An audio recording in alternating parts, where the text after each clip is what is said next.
Good morning, everyone. Morning, everyone. So my name is John Oldsick. I'm a distinguished analyst and fellow at ESG, and I'm joined by my esteemed colleague.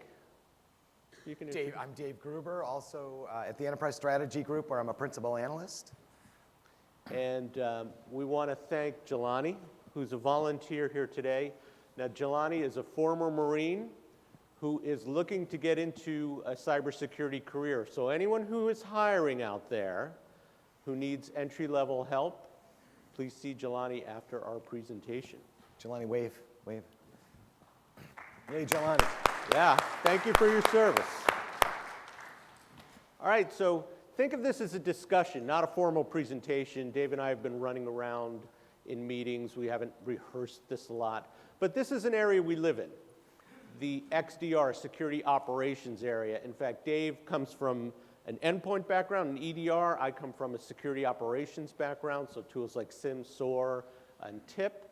And so we've got some stuff prepared. We'll leave 10 minutes at the end for questions, regardless of whether we get through the slides. So please queue up your questions. No question is off limits. And while we're going to talk about a lot of details and a lot of content, John and I like to discuss things, and we don't always agree perfectly on everything that we talk about. So some of that will come out along the way. We bring a different perspective to the conversation, so I hope that's informative for you too. Okay, we can run through the RSA disclaimer and go right to the content. So when we think about threat detection and response, or especially threat detection, I'm always reminded of the parable of the blind man and the elephant. And probably you know this, but if you don't, this is an Indian parallel, or a parable.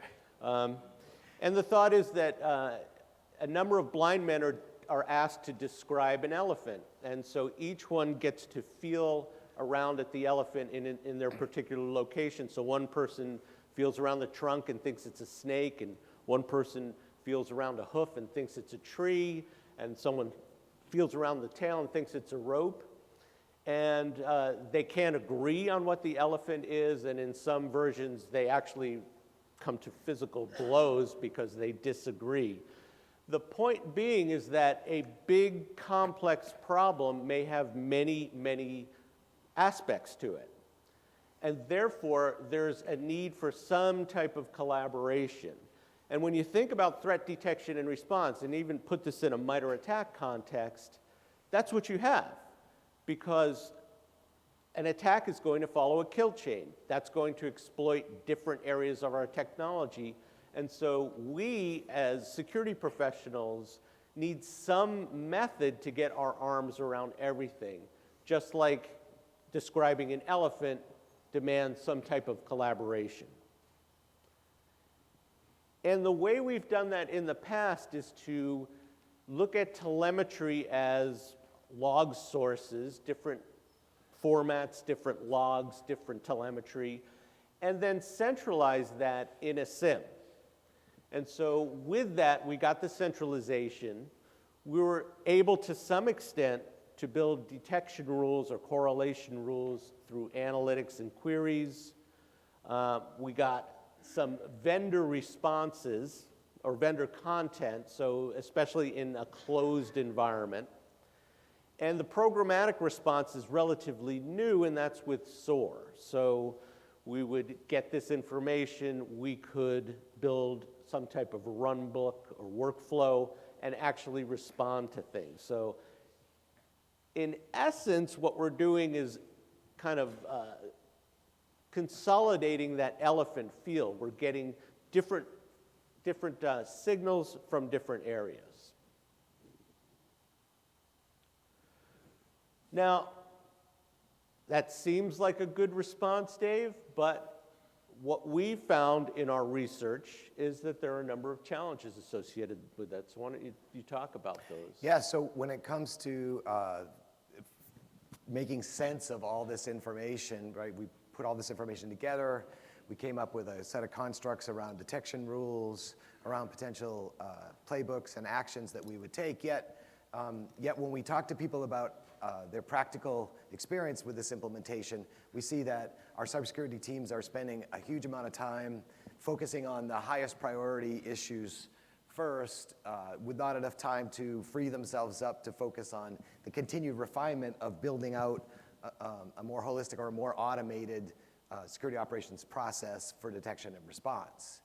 We also see that given the extent of the attack surface, that given the amount of change and the dynamic nature of today's attack surface, is really struggling for people to keep up with adding new telemetry, the shift of telemetry, adding new rules, adding new detection rules, creating new playbooks along the way. And there's a myriad of issues that are associated with each of those, from finding detection engineers to understanding or standardizing on response playbooks and other areas.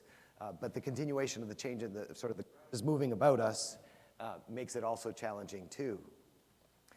Regarding threat intelligence, every security team we talk to puts a lot of attention around threat intelligence, but most seem to be struggling operationalizing that threat intelligence. We have threat intelligence, all of you do in your lives for sure, but putting that to work and then inserting it into an automated process, both from a detection side standpoint and a response playbook side, also challenging for many.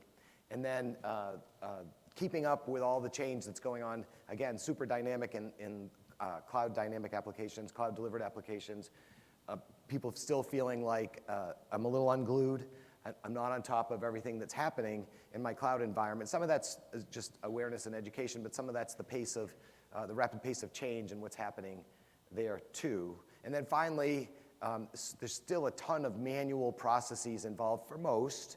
Some are doing a better job than others, but leveraging these tool sets, whether it's through SIEM and SOAR automation or other analytics and automated tools, still a lot of manual attention required from all of you. And what's not on here is the cybersecurity skills shortage. So everyone's operating short-staffed and maybe with the wrong skills. I talked about that yesterday. I did a presentation with ISSA, and those slides will be available on the website. So we've moved to this other, oops, that's the wrong slide. Sorry about that. Okay, we've moved to this new model that looks like the old model, and it says, well, this loosely coupled model around SIEM probably doesn't work, so let's have something a little bit more coordinated with XDR. So how many people absolutely believe they know what XDR is? Somebody has an opinion. Come on, like, be the one.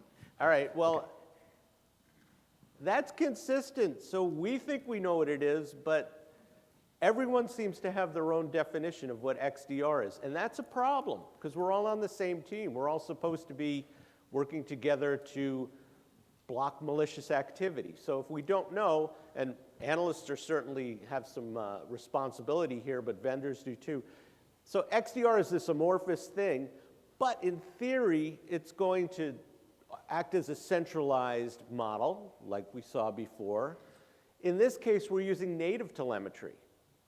So instead of using just standard logs, we're using native telemetry, and that's what Palo Alto, Microsoft, Cisco will tell you about their XDR.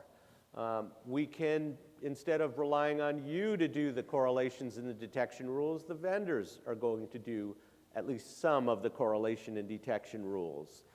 They're going to feed their own threat intelligence into it. They're going to excuse me, they're going to templatize the responses. So Dave, what have I missed here? What's XDR got that nothing else has?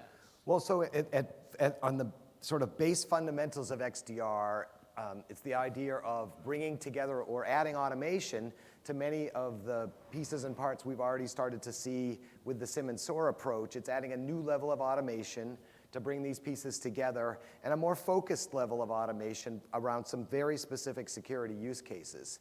And if you all have seen various XDR offerings or are in the show floor and everybody's booth has something about XDR, the first thing that comes to mind is, wait a minute, I thought that was a tip vendor, or I thought that was an endpoint vendor, or I thought that was a network security vendor. Why is XDR attached to every one of those solution sets? And it's because the notion of XDR is really about a more aggregated, correlated, cross-control view of threat and threat detection. So it's not necessarily these 5 pieces are in the box. It's more of an XDR vision about taking a more holistic view across the attack surface and applying a level of automated analytics to that in a way that's more centralized so you don't have to do all the heavy lifting on your own. I should have held my question about whether you think you know what XDR is until this slide. We asked, we do lots and lots of research, as you can tell, and we did a research study recently. We called it SOC Modernization and the Role of XDR. And we asked people to tell us, respondents to tell us, what they thought XDR was. Now, this wasn't people on the street. This was security and IT professionals. So 55% of those that we surveyed said XDR is an extension of EDR. Who's running EDR right now? Raise your hand. Somebody is. At least half of you, right? All right, a bunch. Great. 28% said XDR is a detection and response product suite from a single security technology vendor. And 16% said XDR is an integrated and heterogeneous security product architecture designed to interoperate and coordinate on threat prevention, detection, and response. John, that's a mouthful. I know. I need a drink. But so what that really means is we architected it on our own, right? We want to bring all the pieces and parts together, but we want to roll our own. And so we're going to pick and choose what we think the best pieces and parts are, and we're going to put it together and construct our own. That's what that last piece is. And generally, that's our definition. There are other people who think it's much more EDR-centric.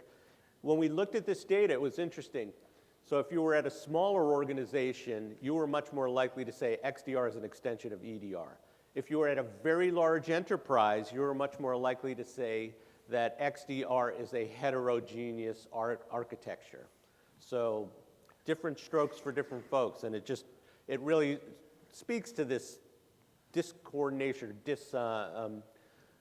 lack of a good definition here. And I just want to say that, so when you think about XDR, think about XDR is the objective is to bring it all together in a more holistic, consolidated, integrated way, right? How you get there might be different, whether you extended your EDR and you brought other things involved, or you architected your own.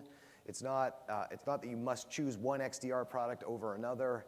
Like getting to the destination, there's different paths.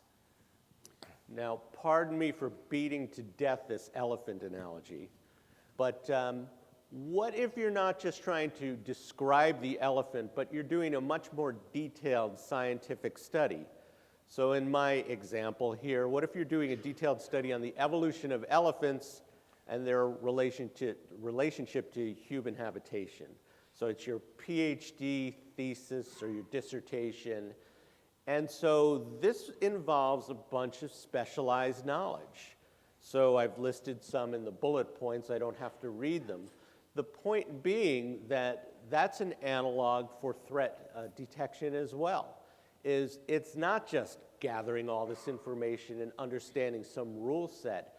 It's really understanding the attacker behavior at every step of the kill chain.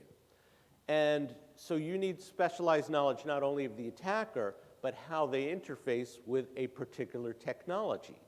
And so instead of just centralization, now we're talking about centralization and or specialization. And that really creates this dichotomy that we're seeing in the market. So we've been really kind of on this consolidation or centralization path for a number of years. Think of platforms. Think of things like XDR, Zero Trust, SASE, SSE. That's all saying we've got these kind of independent controls and they need to come together. At the same time, we're moving workloads to the cloud. We're doing cloud native development. We're adopting more OT and IoT technology. We have distributed, specialized business units.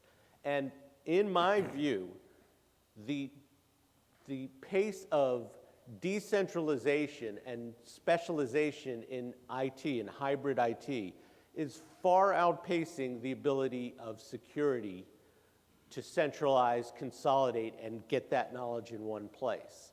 And it's not even the knowledge, it's the amount of data, it's the amount of processing. So I think we need to look at this a little bit differently, Dave. Yeah, and you know, interestingly enough, they're almost competing agendas when you think about it here too, because we want to expand our IT infrastructure and take advantage of new technology capabilities, and these things are going to spin up fast, and that's a good thing for the business, right? That helps facilitate new offerings, new business agendas, and other things. And as the security team tries to keep up with that agenda, that means we're going to also spin up net new specialized sets of capabilities. So for me, this is a continuous process. It's a journey that we've been on for years now. It's that we need to constantly be thinking about where can we converge, where can we consolidate. We specialize with what's new, so as new things pop up, we don't understand them well, it's not plugged in, those are going to become islands for a while, and then we got to move those islands closer together. It's a fairly continuous process, but I don't think it stops. I don't think it's an either-or scenario ever. It's never, oh, we're an all-specialization shop, John. That's all we're going to do because we're like super smart and that's the way we want to do it. Or, oh no, like that's it. It's one platform. It's consolidated. That's it. If I hear the term single pane of glass ever again in my life, shoot me. Because like this is not a practical reality, right? It's like less sometimes is better, but less is not it's not the end game. It's not where we need to go. I think this actually is a good picture because it says there'll always be some centralized capabilities. There'll always be some specialized. And in the world of detection and response, the same is true. Everyone here, remind me not to say single pane of glass to Dave. The rest of the. So now I know that this looks like the graphic that I presented before. I am nobody's graphic artist. And I'm not even that good with PowerPoint. But the point here is that there's a decentralized model that's evolving, and this is what we call STAR-DR. So the STAR is the wild card, and detection and response is constant. So we've got all of these different areas that can operate independently, EDR, NDR, cloud detection and response, and some other ones. And you absolutely need to understand the threat from a kill chain perspective, so there will be coordination. However, I argue that we've been saying, and I'm not the only one who says this, but there's a misconception in our market, in cybersecurity, and you've heard it a million times. People say, we have to get things right every time. Cybersecurity professionals have to get things right every time. But if we're wrong just once, that means that the bad guys can get in. And I would argue that's not true. So yes, the bad guys can get in, and certainly we want to detect an attack as quickly as possible, as close to the source as possible. However, if a bad guy gets in and there's some dwell time, but we can detect their path, their cyber attack pattern, before they do any damage, we still win. So there's the ability to detect events at different stages of the attack, and then coordinate on what else we're seeing, and then coordinate on investigations. So the central box here is some kind of orchestration engine that says, I see a signal here, I need to find other signals. Or it may be a peer-to-peer model where an EDR detects something and immediately calls NDR. So it may not be centralized at all, it may be a peer-to-peer model. It's likely that orchestration will be based on MITRE ATT&CK or something similar to it that understands the kill chain. But as we decentralize IT and hybrid IT, in my mind, it's likely that we'll have this kind of a decentralized model, Dave. Yeah, so at the base level, we're still talking about layered defenses, right? A layered defense strategy here. But again, in the spirit of converge and consolidate where you can, get as holistic a view as you can at each point in the equation. And I mentioned earlier, one of the challenges was in the cloud infrastructure, and CDR, by the way, stands for Cloud Detection and Response over there on the bottom right. So for instance, that's one of the areas that's less well understood versus EDR, super well understood. So we see that there's a lot of attention right now in the industry for XDR offerings to bring together NDR and EDR information, both very well understood, where they often fit into the attack chain. CDR space, less understood, so we see still some decentralized activities happening. There are some more sort of second-tier level of analytics happening there before things get centralized. So it won't even always be a balanced hierarchy of an equation here where all the telemetry comes together at once to make these great decisions. We might make intermediary decisions at different points within the infrastructure, and this will continue to grow and change over time. The bottom two, by the way, one is data, one is identity. Those are also relatively new.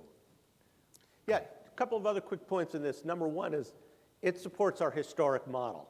So if you're in security ops and you go to the endpoint team and you say, we want you to replace EDR to support our XDR initiative, they're going to say, what are you talking about? We've been doing business with these guys for 10 years. We've built our skill sets around them. We've built our processes around them. So there's no rip and replace to this.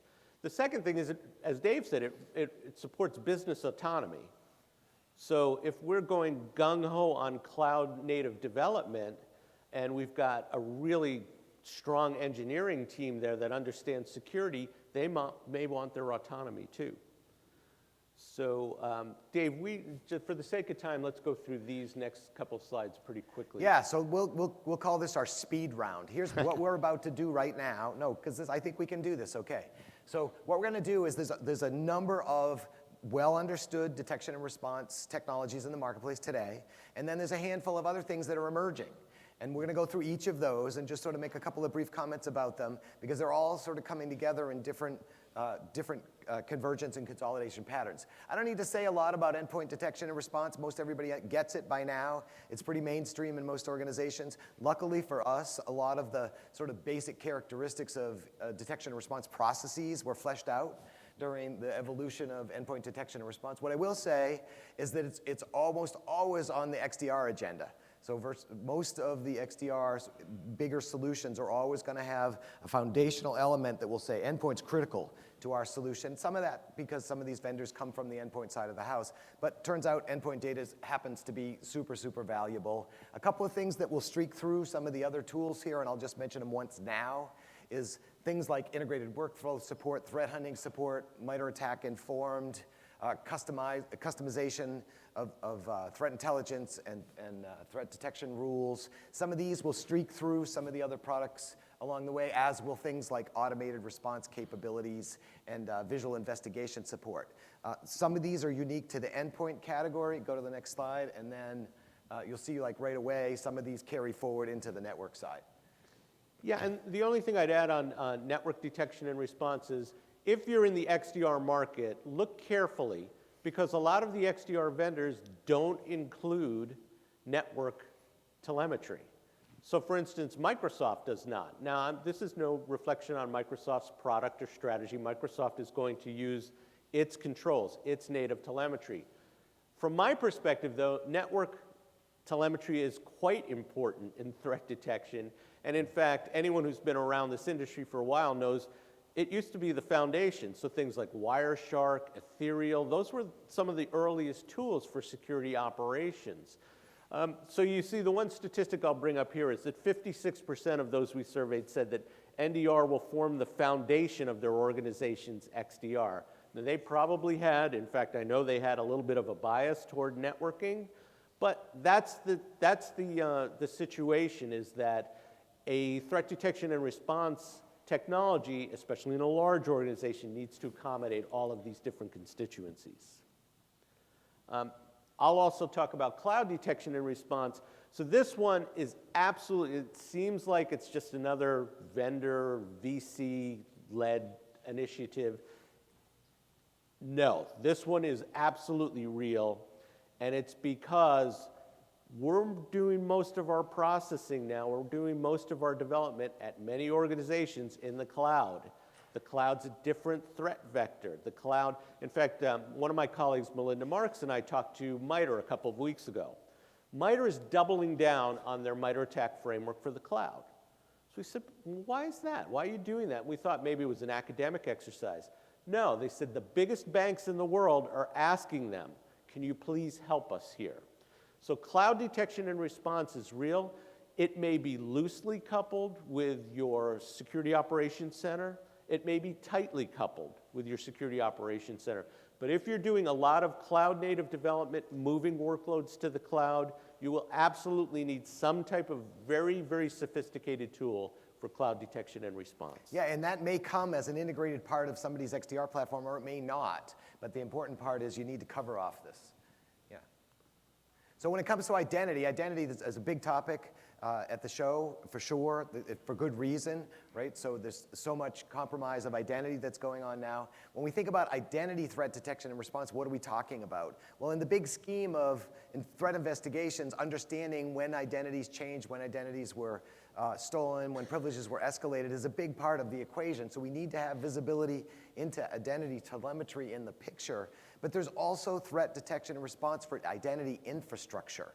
It's like because the adversary now is attacking the actual identity infrastructure to gain access to credentials, to escalate privileges and other. So that's super important that we also have visibility into that piece of the IT infrastructure, and that also becomes part of the bigger picture because it's part of the attack chain for so many attacks today. So this is sort of a newer, emerging kind of space and idea. There's only a handful of vendors that have established technologies in this space. Many have announced that they're focusing on bringing identity into the bigger picture here.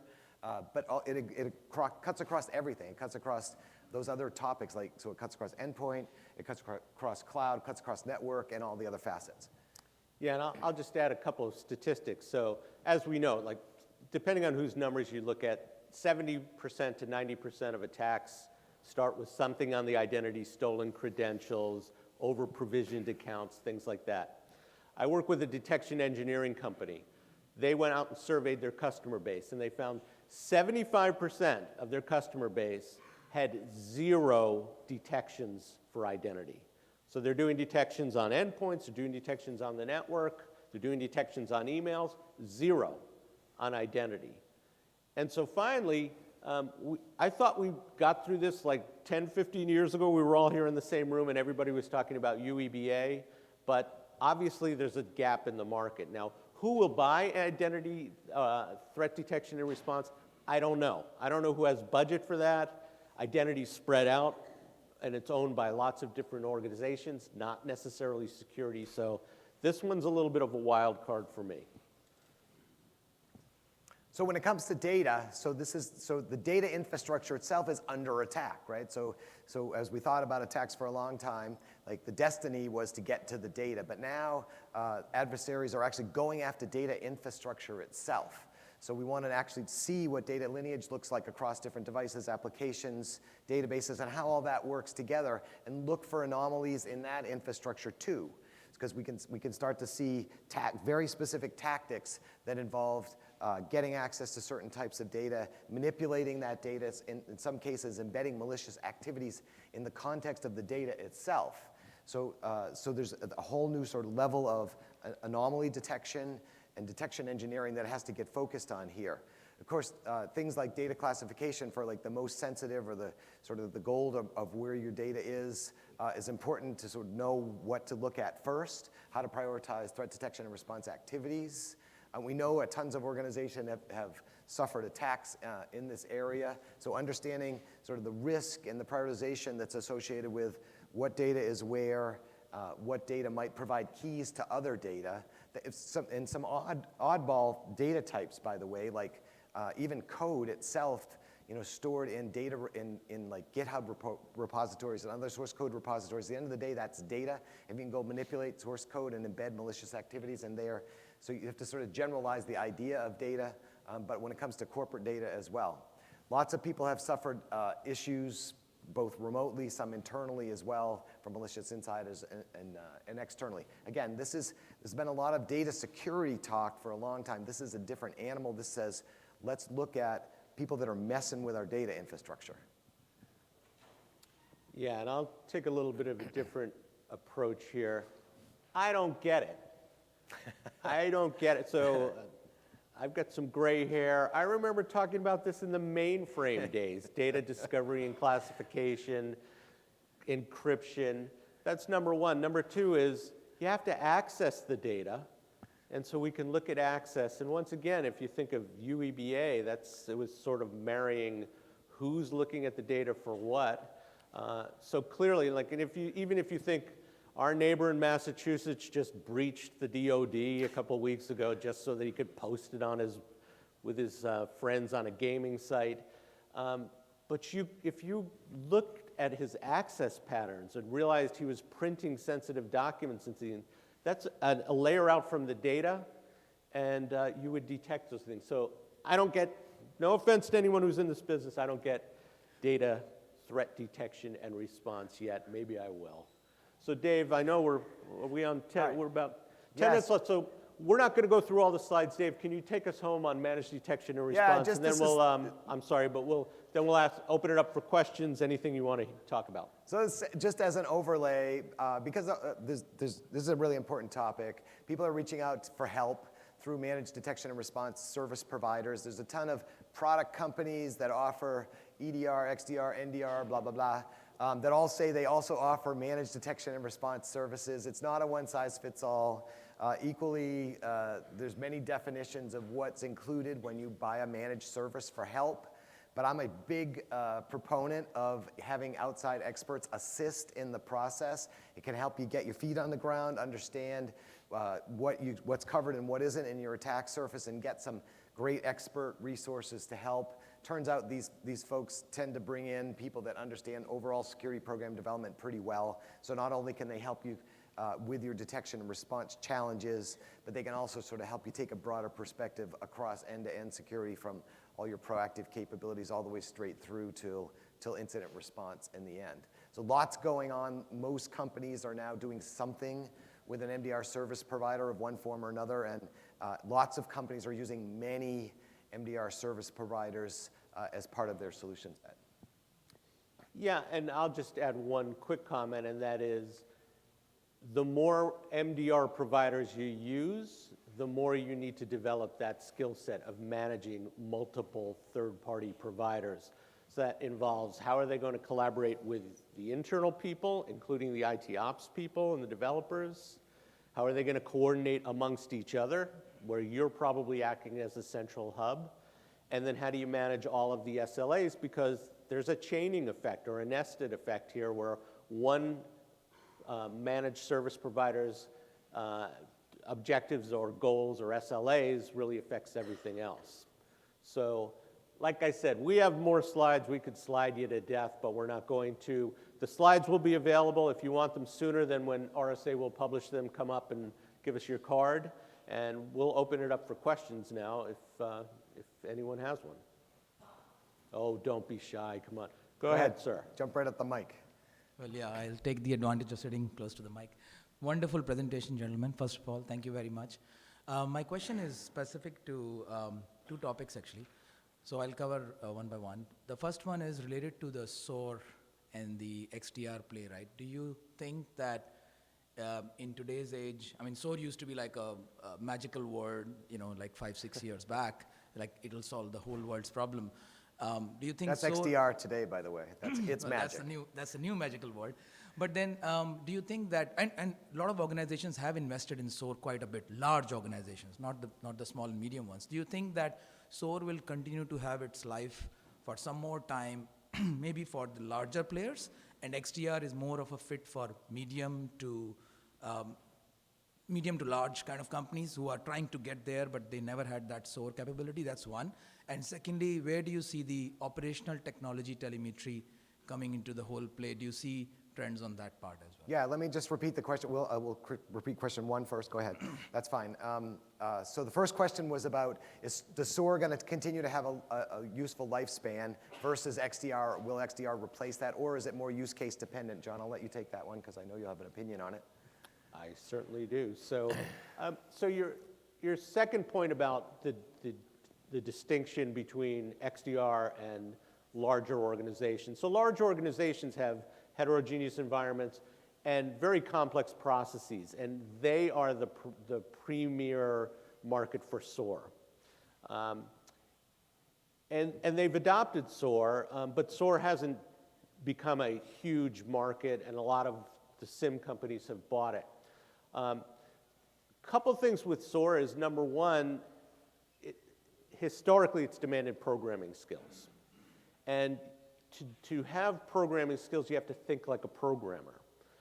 A lot of security departments don't have that. Larger organizations do.